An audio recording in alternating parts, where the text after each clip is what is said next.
여러분, 고성범 금융위원장이 섬뜩한 경고를 내놓았습니다. 여러분, 이걸 한번 보세요. 자영업자 부실에 대비해서 대손 충당금을 더 쌓아줄 것을 당부한다 하고 말입니다. 예, 섬뜩한 경고를 내놓은 겁니다.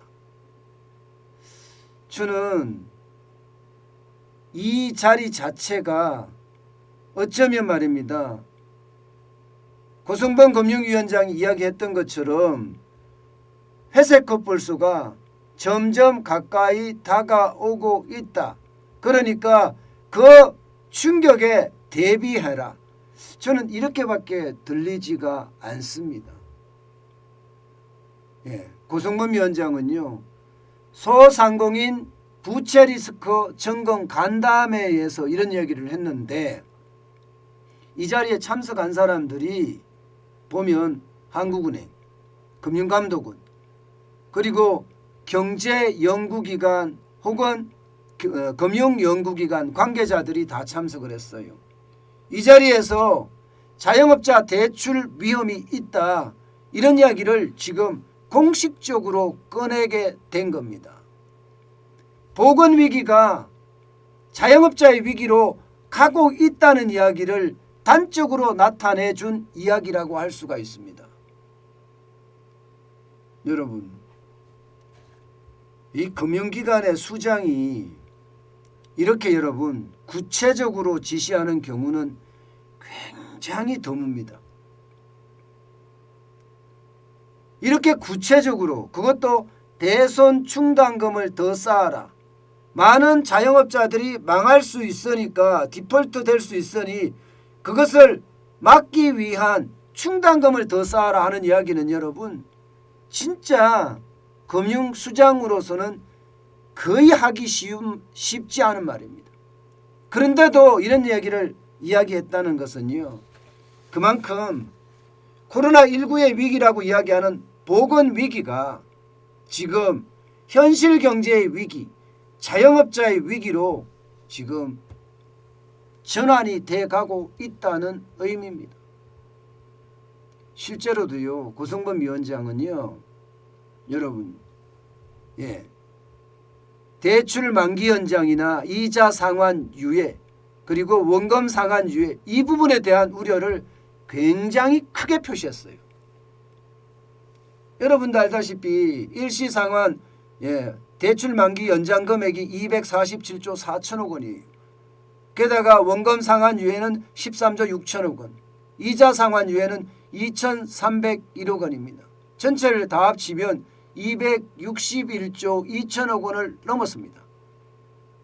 그러니까 부채가 엄청나게 많아서 폭발 직전일 수도 있다는 이야기죠. 게다가 이게 만기가, 예, 우리 다가오는 3월입니다. 3월 되면 이게 만기가 됩니다. 그렇다고 이거를 계속 연장할 수 있느냐? 저는 연장하기 굉장히 어렵다고 보거든요. 연장하기 굉장히 어렵다고. 아마 제가 여러분들에게도 그렇게 말씀을 드렸어요. 이게 벌써 3번이나 연장했잖아요.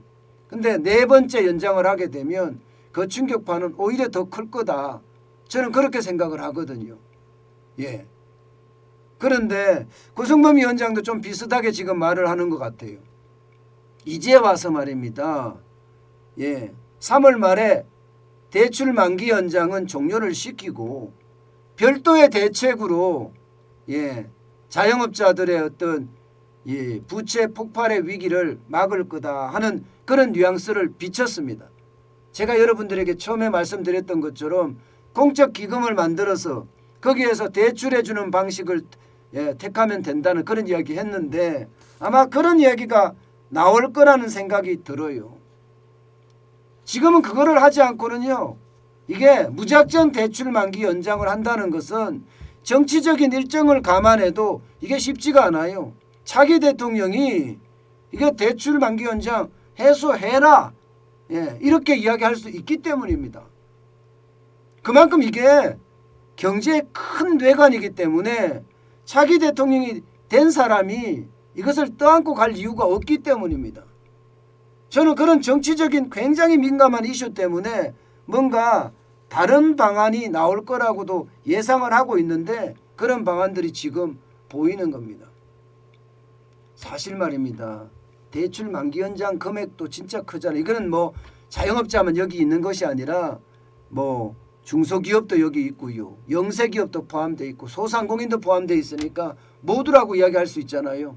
그런데 여러분 좀 더 좁혀서 자영업자 대출로 돌아가 보면요. 자영업자들도 지금 굉장히 어려운 형국입니다. 한국은행에서 지금 발표하는 걸 보면 대출금 현황이 887조 7천억 원이 3분기 현재고요. 가계부채는 10% 늘어날 때 자영업자 부채는 14.3%가 늘어날 정도로 자영업자 부채는 그 어느 때보다가 폭증하고 있습니다. 그러니까 여기에 대한 위험을 지금 고성범 금융위원장은 이야기를 하고 있는 거예요. 너무 가파르게 빨리 올라가기 때문이라고 말입니다. 그러니까 대손 충당금을 쌓으라는 얘기예요. 그런데 문제는요, 여러분. 대손 충당금이 지금 쌓여져 있는 대손 충당금이 2021년 9월 말 현재 대손 충당금이거든요. 18조 6,436억 원입니다. 이게 너무 적다는 이야기죠. 이게 너무 적다는 이야기. 왜냐하면 자영업자 대출만 하더라도 887조 5천억 원이나 되니까 이게 엄청나잖아요. 이 대출 만기 연장하고요. 이게 쉽게 말하면 대출 만기 연장한 금액 261조 물론 함께 같이 포함이 되기도 하겠죠. 이게 터질 경우에는요. 이 대손 충당금 가지고 가능하겠냐 이거예요. 그러니까 대손 충당금을 더 쌓으라는 겁니다. 여러분 대한민국의 제일 큰 은행이 국민은행이죠. 국민은행이요. 실제로 가용할 수 있는 자금이 얼마나 될까요? 국민은행이 실제로 가용할 수 있는 자금은요. 50조가 안 됩니다. 실제 국민은행의 자산은 650조 정도 될 거예요. 650조. 그런데 그중에 부채가 600조 정도 됩니다. 600조. 빌려준 돈이겠죠. 600조. 그러면 실제 가용할 자금은요. 50조가 안 된다는 이야기예요. 50조가. 50조가 안 된다는 이야기면 여러분 이 자영업자 대출이 터지면 국민은행 같은 데도 터질 수 있다는 이야기가 됩니다. 문제는요. 국민은행이 제일 큰 은행이라는 사실이에요. 신한은행도 한 50조 정도 될 거라고 이야기하지만 우리은행이 그만큼 되겠느냐. 우리은행이. 하나은행이 그만큼 되겠느냐. 농협은행이 그만큼 되겠느냐. 뭐 이렇게 말을 하면요. 이게 우리에게 충격의 어떤 기운은 점점 다가오고 있다 이렇게 보이는 겁니다. 그러니까 고성범 금융위원장이 아예 대놓고 지금 제일 중요한 것은 대손 충당금이다. 대손 충당금을 더 쌓아라. 이렇게까지 경고를 하는 것은 아닌가 저는 그렇게 해석을 했습니다. 생각했던 것보다가 지금 충격의 여파는 점점 커진다. 이렇게 해석될 부분입니다. 특히 말입니다. 고성범 금융위원장이 지금 몇 번에 걸쳐서 위기에 대한 이야기를 했습니다. 이게 밀물이 들어오는데 개펄로 나가는 꼴이다. 밀물이 들어오는데 개펄로 나가면 자살행위잖아요. 그죠? 이런 표현을 한번 썼고요. 또 한 번은 회색 코뿔소. 우리가 익히 알고 있는 위기들이 현실화돼서 회색 코뿔소가 지금 우리에게 가까이 다가오고 있다. 이런 위기적인 표현을 썼거든요.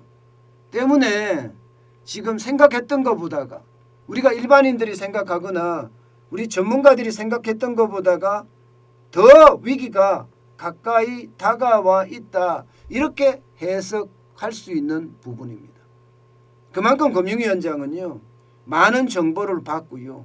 그 정보 안에서 본인이 엄청난 고뇌 끝에 의사결정을 한 이야기를 입으로 내뱉거든요.